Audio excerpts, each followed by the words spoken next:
Hi, I'm Edwin Rutsch, and this is Dialogues on Building a Culture of Empathy, and I'm here today with Riane Eisler. Thanks, Riane, for joining me. Pleasure to be with you. So I wanted to introduce you first. You've done so much. It's really quite amazing. You're a social scientist, an attorney, an author on cultural transformation, an activist leader in the peace movement, as well as around caring. You're a speaker at work and do workshops, and you're also the author of the Real Wealth of Nations, Creating a Caring Economics. And yes.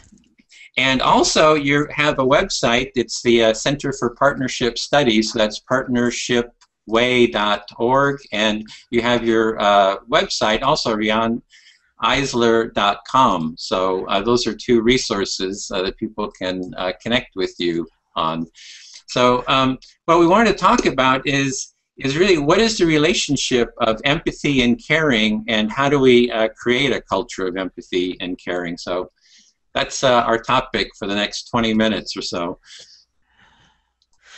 Well, how do we do that? We do it through human agency. That's the only way that we have seen change toward human rights, towards greater consciousness, and yes, towards greater empathy.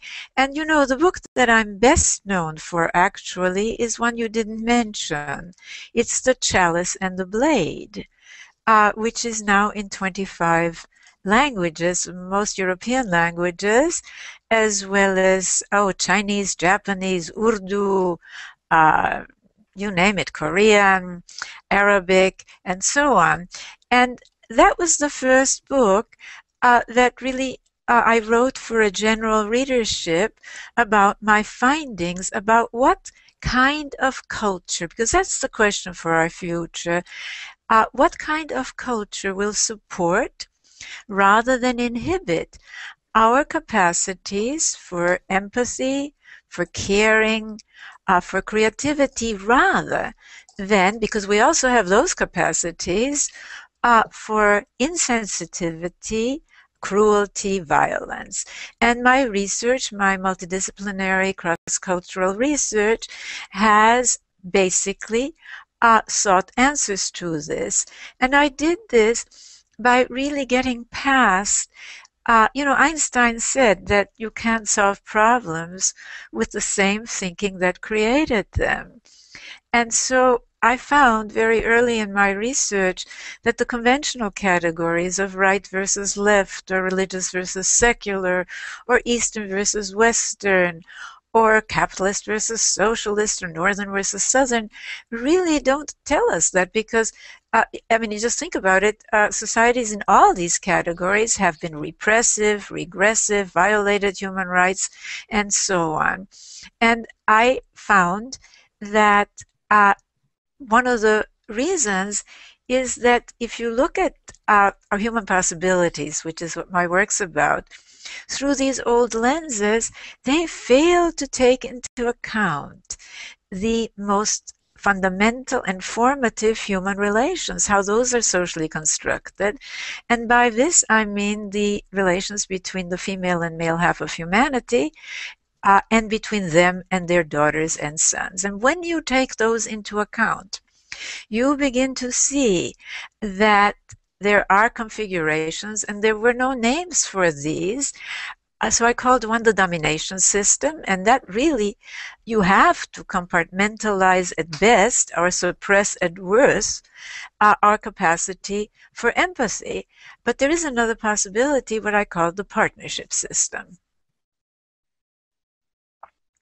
Yeah, so you have a model where you have the kind of domination society and the partnership society, and basically you're saying that right now we have more the domination society, and that we need to get past all the isms, capitalism, communism, and all the other isms, to really focus on creating this partnership society, which is based on empathy and caring, and it's really about the relationships and how people are relating to each other, as I understand it.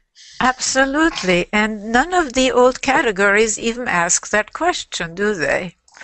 I Not mean, at all. they don't address it at all. I mean, will relationships be based on mutual respect, mutual benefit, mutual accountability, and yes, caring, empathy, or will they be rigid rankings of domination, be it man over man, man over woman? That's a huge piece. Race over race, religion over religion, and so on. And that, as I said, was what you can only answer really by using the new lenses of the configurations of the partnership and domination systems. And I think we should really start with human evolution when we talk about empathy, don't you think? Yeah, the how empathy evolved and through caring, I guess, is where you're heading. Well, Maternal caring, perhaps, and right. Where I'm heading is that if you look at mammals, and probably it did start with the necessity, really, of a mammalian mother to have some empathy for her babies. But it went much, much more beyond that. We know, for example, from experiments with rats, that they will help rats that they know. We know from experiments with humans. For example, there was a wonderful experiment done at the Max Planck Institute in Germany, Felix Wernicke, and he did this experiment with little toddlers, where he would supposedly accidentally drop a book or he was hanging some clothes and have the clothespin and the clothes fall down. And if it looked like it was an accidental thing, not if he deliberately threw the book down, these little toddlers would toddle over to help. So this capacity to identify with the feelings, right, of another, that's really what empathy is about. But that's only a capacity. And we know that how behavior develops, how our brains develop really, is through the interaction of our genes with our environments. And for humans, the most important environments, of course, are cultural, as mediated first of all through families, of course also through education, religion, politics, economics. So we know that people in these rigid rankings of top-down domination, they really can't have empathy for those below them, can they? Because otherwise, how could they suppress and dominate? So always you have to look at the culture. And in a domination system, our capacity for empathy really gets suppressed, dampened. And we see this, don't we, in cultures and subcultures that orient to that configuration. So with the Max Planck study, I've seen that, and I've seen the video, which is online, and you can actually see that happening. So it's showing that children want to naturally contribute to the well-being. They want to, and to do that, they're empathizing with the person that dropped the clothespin or whatever. So in a sense, that's showing that there's this natural capacity of wanting to contribute and to empathize. And that you're saying, if I'm hearing it correctly, that the authoritarian social structure is suppressing that sense of empathy. It isn't only the authoritarian social structure, because one of the key components of domination systems is also the rigid ranking of the male half of humanity over the female half. And with this, the devaluing of so-called feminine, soft traits and activities, and you've got it, such as caring, empathy, real men in that system, whether it's in Hitler's Germany or in Khomeini's Iran, whether it's in the Taliban of Afghanistan, Stalin's Soviet Union, real men are supposed to be tough and to not get those soft emotions get in the way, right? And of course, in a very rigid domination system, such as a Muslim fundamentalist system, honor, honor, right, is equated with control, starting with male control over the women and children in the home. And therefore, if a woman seems to violate that control, and is very much also a sexual control, the man is supposed to, and he will be helped by women in the family and brothers and and others who subscribe to this. He is justified according to this in killing that girl or woman. So you're really dealing with a pathological system, but by the logic of the system, that makes sense, doesn't it? So you have to not only consider authoritarian in the tribe or state, but in the family. And you also have to consider something else. Remember, I said that in domination systems, anything stereotypically associated with women, with the so-called feminine, and I say so-called because this is not about anything inherent in women or men, it's part of the culture, is devalued. So empathy, caring, caregiving are not at all supposed to be appropriate for, quote, real men, right? And they are devalued in social policy as well. Now, in the West, we have moved significantly to the partnership side. If we hadn't, we couldn't be having this conversation, right? Yeah, in fact, I'm doing an interview with a woman in Pakistan, and she doesn't want to be videotaped because she doesn't want to be on camera, because she's on camera even with the veil. She's afraid of retaliation. That's right. In these cultures, respect is really fear. And it starts in the family, And you see it, but let me just say something. This is not just a Muslim thing. This is, if you look at some of the parenting books, for example, by the so-called Christian right, like books called Parenting with God or Parenting God's Way, or, God is depicted as a sadist, and little 18-month-old babies are terrorized into sitting on high chairs with their hands folded in front of them. Well, the only way you do that is by frightening that child of terrible punishment, isn't it? Because it's totally unnatural. But that's domination systems, children learn two lessons. First, in that family, they learn to equate difference, beginning with the most fundamental difference in our species between male and female, with either dominating or being dominated, with either superiority or inferiority, with either being served or serving. And then they can generalize that to any other difference, race, religion, ethnicity, sexual orientation.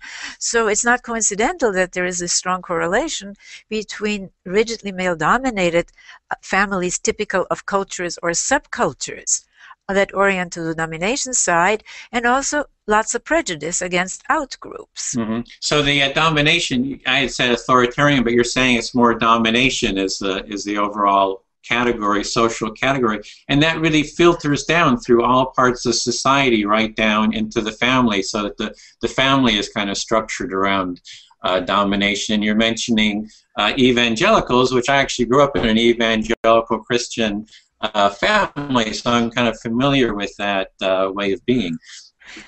Well, the good news is that not everybody brought up in that kind of environment, and you're a good example, really identifies with it, but many people do. And this gendered system of values is huge.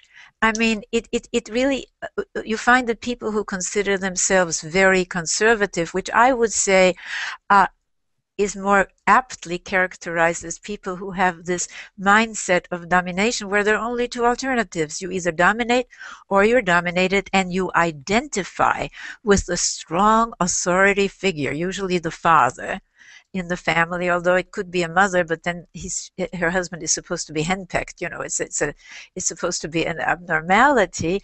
So these people vote. They have no trouble voting for punitive policies, prisons, or for weapons and wars, this so-called masculine thing.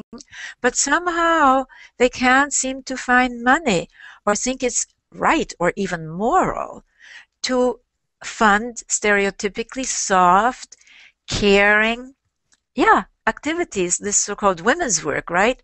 Of caring for children, of caring, of preschool education. I mean, right now there's this big argument about preschool education. And by the way, I just got back from Washington, D.C., where the Center for Partnership Studies Caring Economy campaign had a congressional briefing on Capitol Hill, which was wonderful. We had Congressman Jim Moran of Virginia do the introduction, and I was on the panel. So was Steve Barnett, who is the co-director of the National Institute for Research on Early Childhood Education, showing that really, not only from a human standpoint, but from a purely economic standpoint,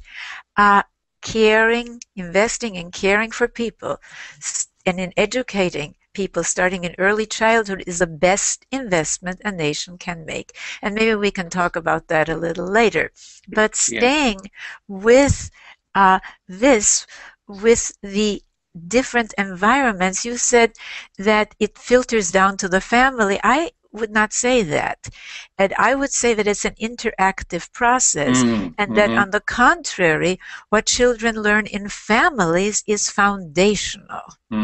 So it's more of an interrelational. It's not like it just goes down from the top down, but that they support each other, the overall society and the family. There's like an interaction going on there.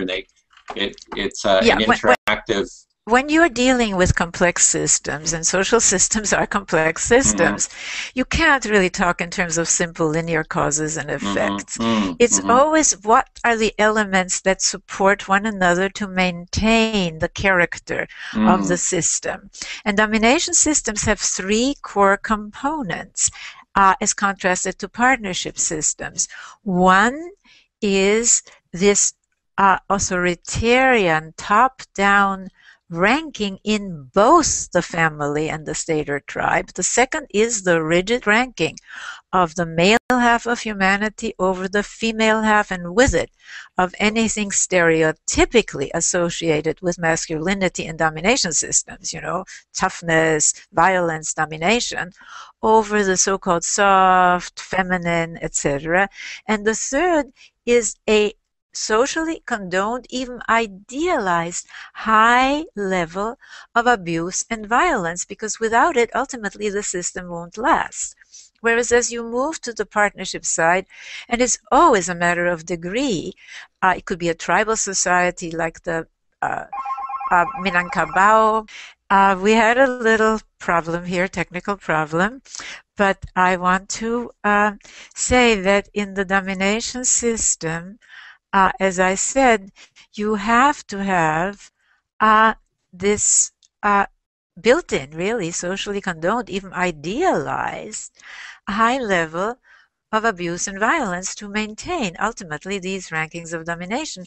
But as you move to the partnership side, and it's always a matter of degree, whether it's a tribal society like the Terurai, or an agrarian society like the Minangkabau of Sumatra, or whether it is societies that actually are today in the forefront of the movement towards partnership, like Sweden, Finland, Norway. These are societies where there is more democracy and equality in both the family and the state, where the status of women is much higher, so that 40% of the national legislatures are female. And they're in the forefront of trying to leave behind traditions of domination and violence, including the fact that the first peace studies came from these societies. And this is not coincidental.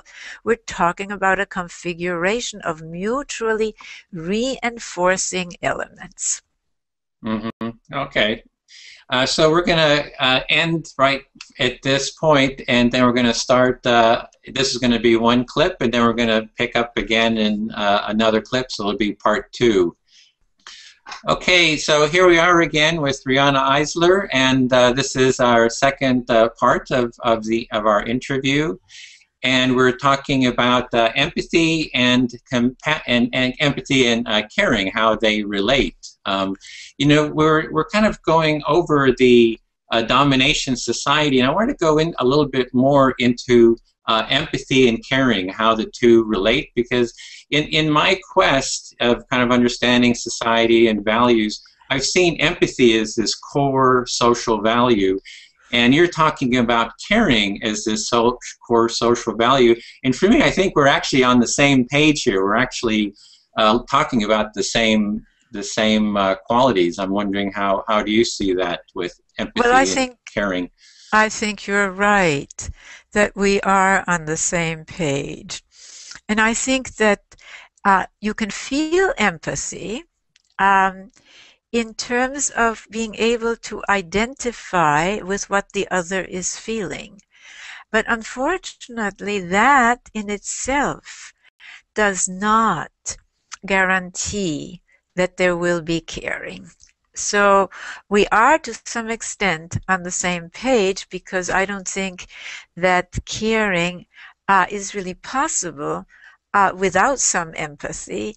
On the other hand, empathy alone is not enough, and there have actually been studies of psychopaths showing that some of the brain areas involved, you know, whether we call them mirror neurons, you know, there's a lot of controversy right now as to whether it's mirror neurons or other brain regions, but that they are capable of really understanding what the other is feeling, but it doesn't make any difference. On the contrary, they really enjoy inflicting pain. So caring... Oh, sorry, go ahead. So caring is the key, and that is very much really a matter of learning whether, I mean, you know, if you have genes that make somebody a psychopath, and who knows, I mean, there may be some genetic component here, that may be that. But for most people, there is the capacity for both empathy and caring, as the experiment with the toddlers, the Max Planck experiment we spoke about in an earlier session, indicates, and also other experiments indicate. For example, we know from neuroscience, and this is fascinating, that the pleasure centers of the brain light up more when people give rather than when they win. Okay? Well, giving is a way of caring, isn't it? Mm-hmm.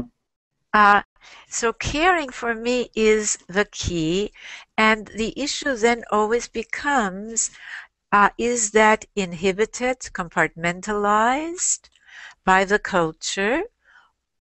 Is it associated with a subordinate, feminine way of being, right? You know, women are supposed to be caring, but men are supposed to be tough.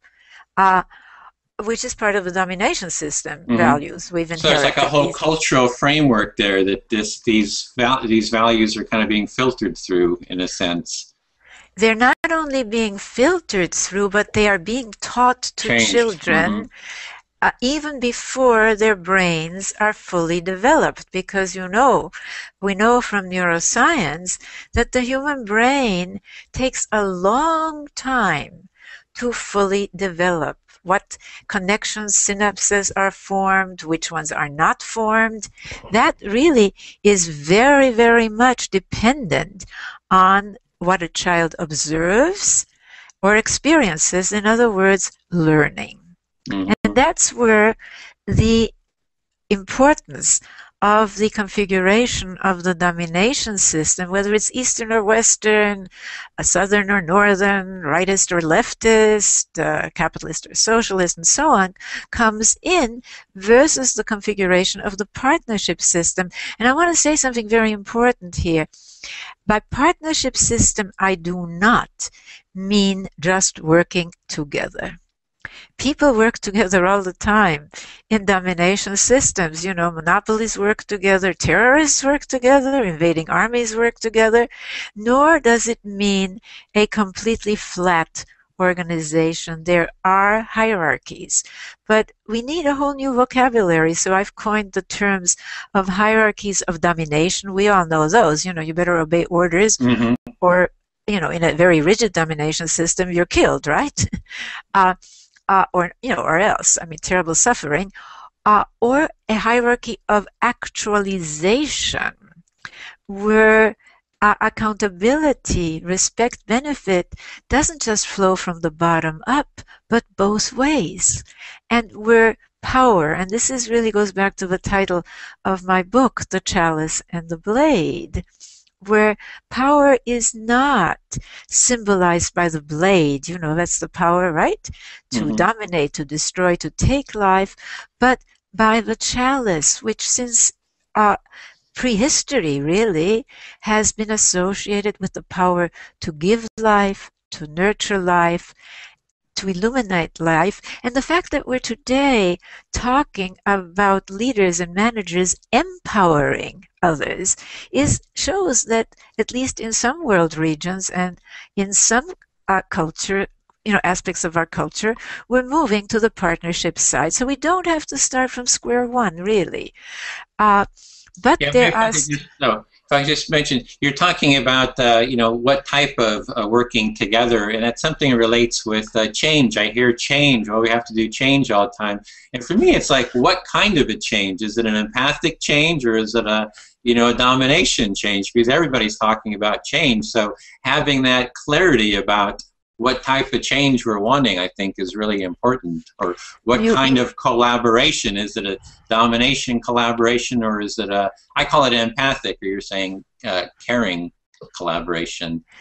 Well, you know, I'm so glad you brought that point up, because change is a constant. You know, I mean, plants grow and they die. We humans, you know, age and we die. Social systems change. The question is, as you said, what direction will the change take? And that's where human agency comes in, because cultures are human creations, economic systems, values.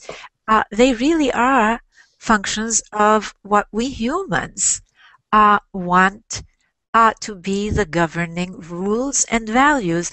So in my most recent book, The Real Wealth of Nations, the subtitle is Creating a Caring Economics, I really take that on about our job is not just to have alternatives on the margins, as important as these are, because they are models, aren't they, for more partnership orienting, and many of them, some of them are not, but that our job is to see to it that we change the structures and the rules of the game. And that's why we at the Center for Partnership Studies have launched our Caring Economy campaign.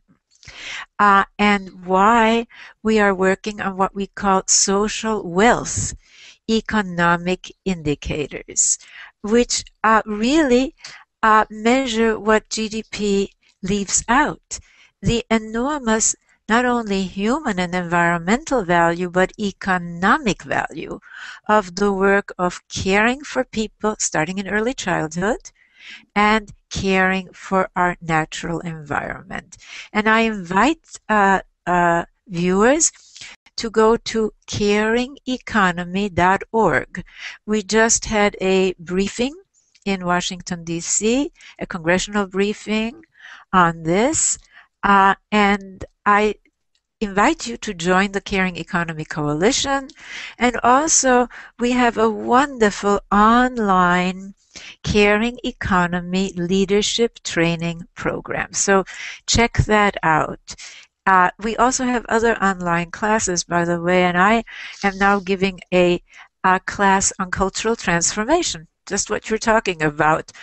Fundamental change from domination to partnership, which we're winding down now. It's the third of 4 sessions, but I'll be doing it again soon. So check that out too.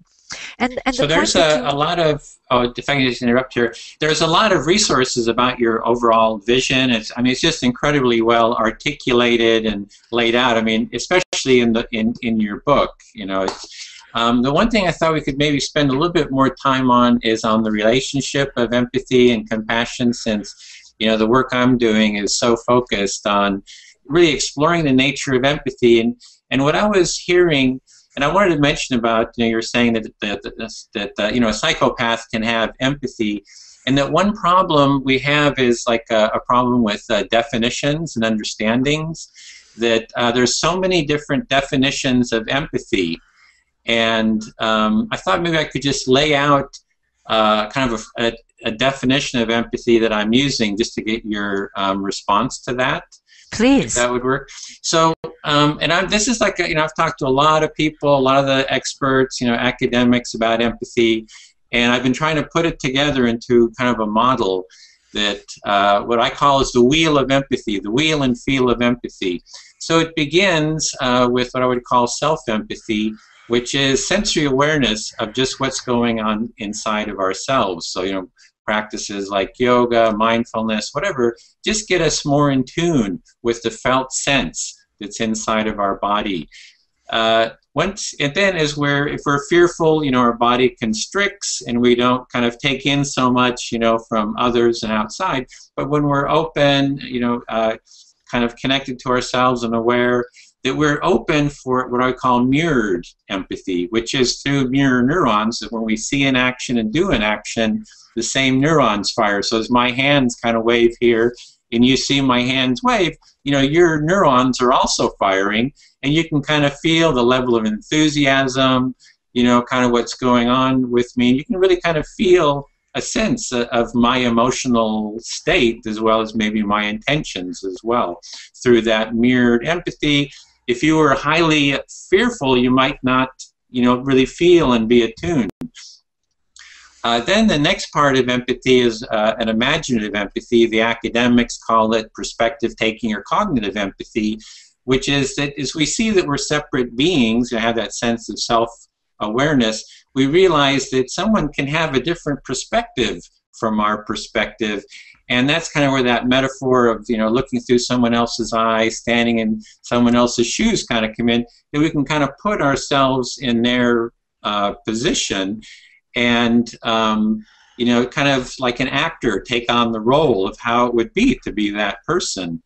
With that, the fourth part would be empathic creativity or action, that when we really attune to each other, that we're kind of like those little kids you were talking about, who see someone in need, that they care about, and they want to, it's almost like an automatic instinctual desire to contribute to their well-being that just kind of arises. And so that's kind of like a framework, a wheel, a model of empathy. And then there's the feel of empathy. Just what does it feel like in your body when you kind of resonate and feel someone else?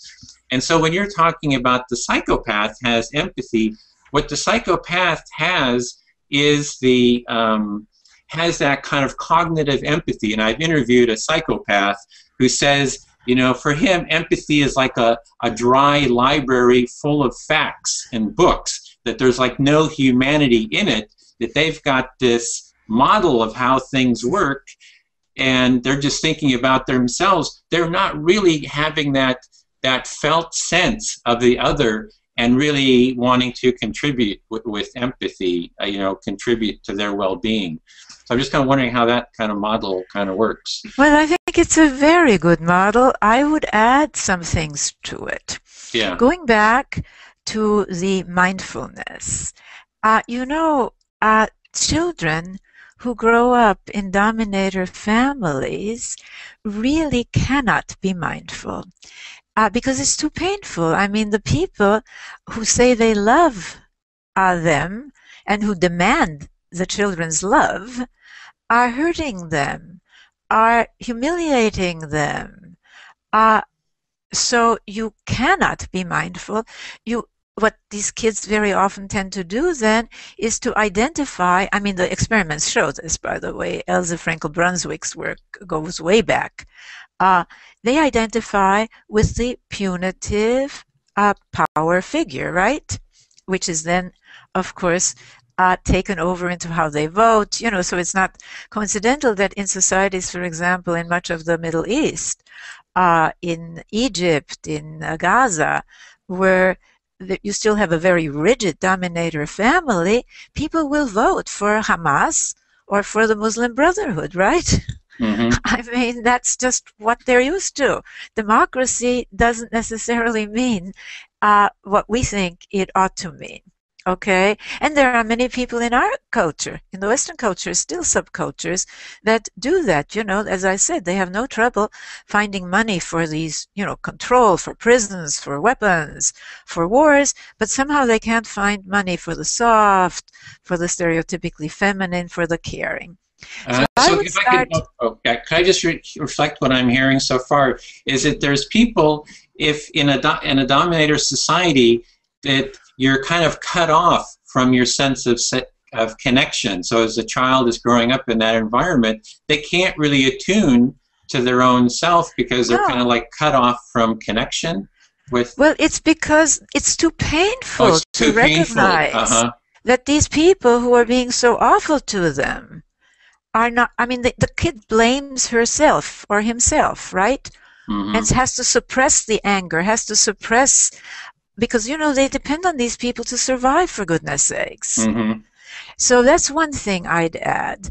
But going all the way over to some of the other aspects, I think that in domination systems, what you often find is not only the suppression of empathy, but the compartmentalization of empathy. So people feel empathy for their in-group.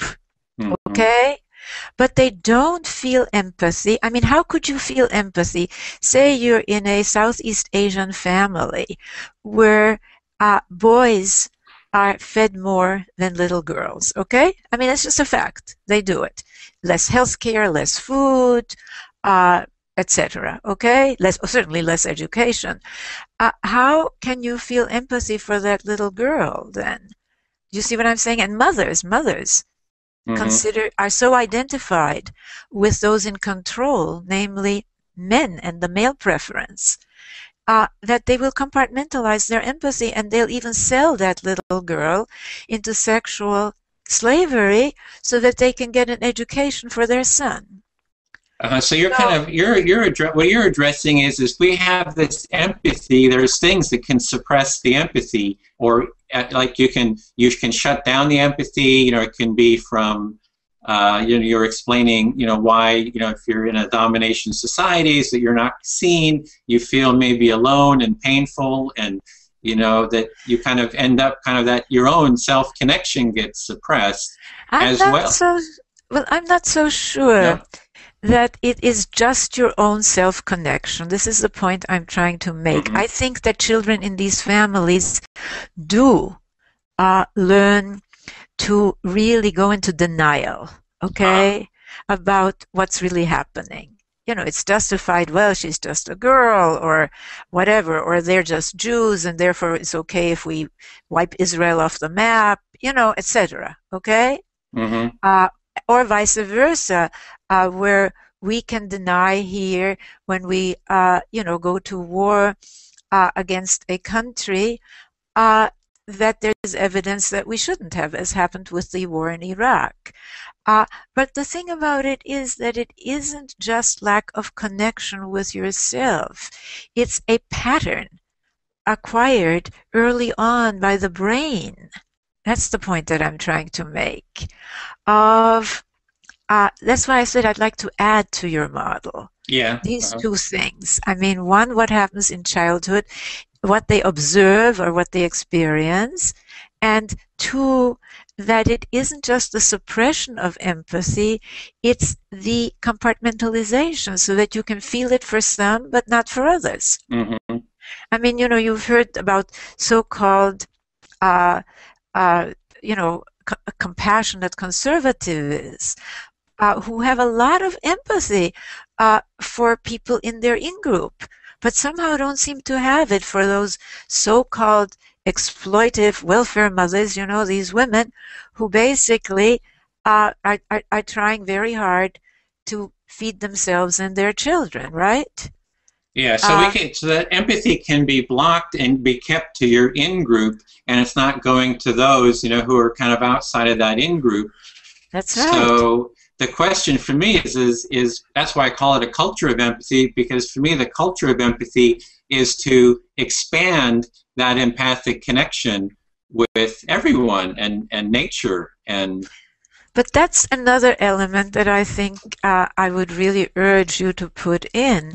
What is really the cultural message about empathy and caring?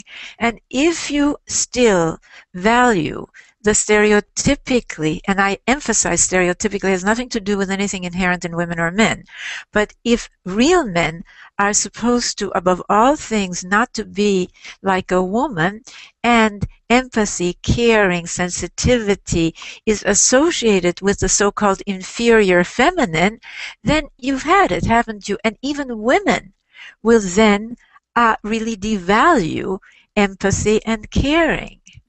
Yeah, so it's like, how do we have cultural. men? Yeah, it's a cultural kind of demeaning of empathy, that men have to be strong and kind of closed off and not empathize, and there's like this cultural norm. And it's really, for me, it's like, how do we, change that norm? Because, men, I think, are just as capable as women of being Precisely. empathic. If we just kind of nurture those values and support it. And some women are not empathic. They will not be empathic to the outgroup. They've been taught that. And they will even identify, look at the Phyllis Schlaflys. Yeah. Or the Sarah Palins. They do everything to distance themselves from this stereotypically feminine stuff, right?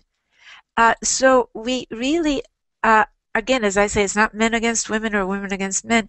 It's about, look, if you rank male and so-called masculine over female and so-called feminine, then you really have a culture where caring, empathy, nonviolence, which are stereotypically associated not with those in control, okay, but with the subordinates, it will not be valued, and it will not be part of social and economic policy. And that's really what I'm working on, is to make this what's been invisible, because people don't like to talk about gender, right?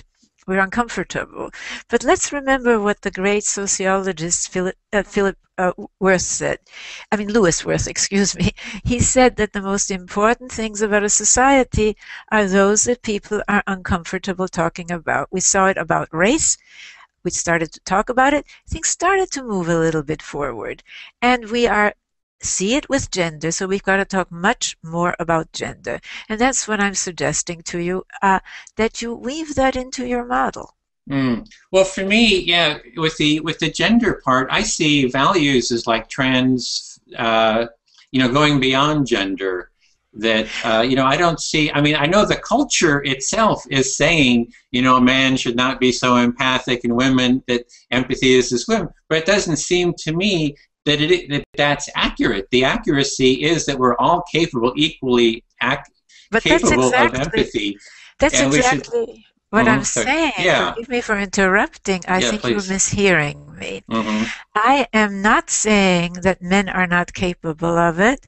I am saying that if we don't look at what exists now, which is a Mm. gendered system of values. If we don't Mm-hmm. deconstruct that and make it visible, then we can talk about caring and empathy all we want, but we are not going to change the dynamic. Mm-hmm. That's what I'm saying. Yeah, so how do you see changing that dynamic? Because I have a story, like in my family is that evangelical Christian, fundamentalist environment that I grew up and, kind of growing up in that whole environment. And for me, during the 60s, I kind of became the rebel, standing Yes. up, getting influenced by the 60s and so forth. And then I did a lot of traveling, which really led me down a different path, and then seeing the importance of empathy. And I used to be in conflict all the time with my family, right? But now I just try to empathize with them, because it's like I found I can't fight them because it doesn't work. All I'm doing is nurturing that way of being, and now I just empathize with them. And I mean, it's like there's this real connection kind of happening, that we need to do what it is that we want, kind of, that be the change. If I want an empathic culture, I got to try to empathize with them, and it's been, it's actually been working. It's really quite Well, amazing. I think it does work. I would say this, though. I'm not a subscriber to cultural relativism, and I think that we always have to have human rights standards. To just have no standards, and I'm not saying that you don't, because you obviously do. Hmm. So I would separate your relationship with your family from your position about the culture, which is a dominator culture. Hmm. Because certainly, if you make people defensive, they're just going to hang on more. Uh, but there are some people, such as you, who, when they are exposed to another possibility other than dominating or being dominated, right? Which is the old, Hmm. dominator way, who flourish. And so you want to do both. You want to expose maybe some of the younger ones to another possibility. Yeah, I really hear you on the relativism, because I'm like, I don't go subscribe to that either, because relativism says, oh, everything's okay, and it's just kind of, it doesn't really matter, the attitude. But I'm coming at it from, I am firmly standing for empathy as a social value. I am here, I am present, I am standing for empathy. I don't believe in relativism, which is just kind of like an indifference of sorts. That I am firmly, committed to fostering empathy, and that we need to actually transform the whole social structure to be supportive of empathy, which is kind of what your work, very, very systems thinking work is about. Absolutely. And my work is global. And Mm-hmm. I want to say one last thing, which is that we have, of course, as I said, as a major project of the Center for Partnership Studies, the Caring Economy campaign, but we also have our work to really end traditions of violence against women and children in families. Why? Because what do children learn? They learn when they observe or experience that violence that it's all right, it's acceptable and even moral to use violence to impose your will on Mm-hmm. others. So I invite you and our audience to go to another website, which is partnershipway.org, and look for the Spiritual Alliance to Stop Intimate Violence. And why a spiritual alliance? Because unfortunately, so much in earlier, more dominator-oriented religious tradition has condoned and even commanded violence against women and children, right? So it's very important that spiritual leaders, religious leaders in particular, but other spiritual leaders as well, like the Dalai Lama, I would love to get to take a strong stand against this intimate violence.